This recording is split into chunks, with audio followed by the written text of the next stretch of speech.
Before I was Muslim, I was a typical, what you could class as a British lad. I used to go out drinking on a Saturday evenings, all that kind of thing.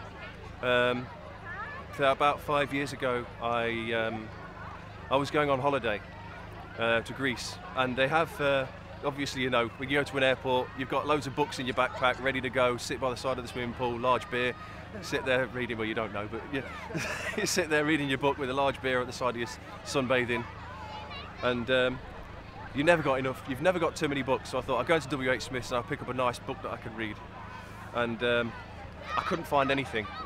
I got my rucksack on my back, and as I turned around to leave, I knocked a bookshelf and all the books fell off. And not one to be a bit awkward, so I picked everything up, and the books were all one book. And it was by a Western author called Barnaby Rogerson, and he wrote a book called An Autobiography of the Prophet Muhammad Islam. And I read the first page, and it looked interesting. I read the second page, took it to the counter, I bought it, and I took it on holiday with me.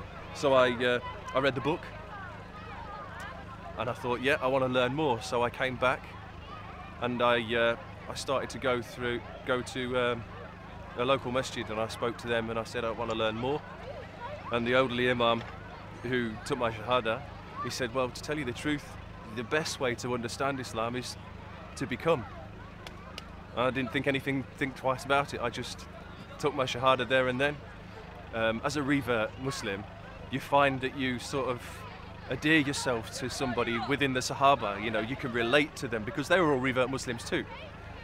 And my relation was Hamza because of the way that he lived his life before.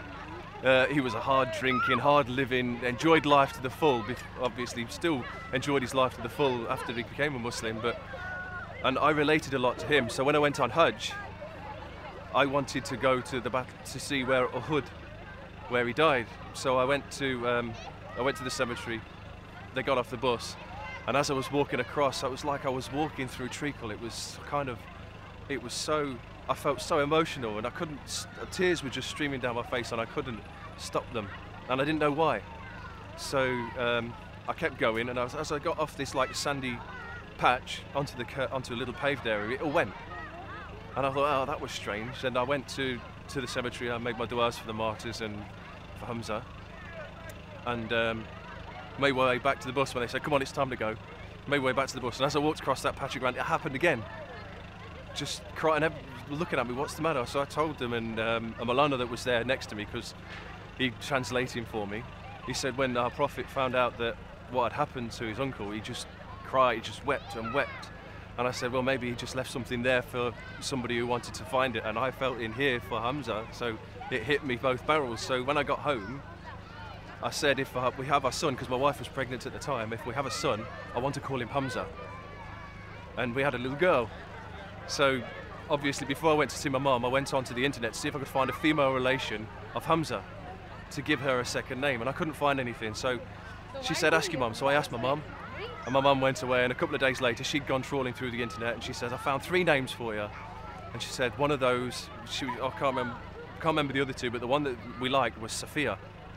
So, okay, then we'll give her Sophia. And a few months after we'd done that, I was feeling pretty depressed and quite down. And I've got a book called the Fazal Al-Imal, and I just open it up just to read and see what there is in there. And I was reading about the aftermath of Uhud. It just opened up there, and it was talking about them going wrapping them up and burying them, and then it starts talking about Hamza's sister coming with 2 pieces of cloth, and Hamza's sister was called Sophia.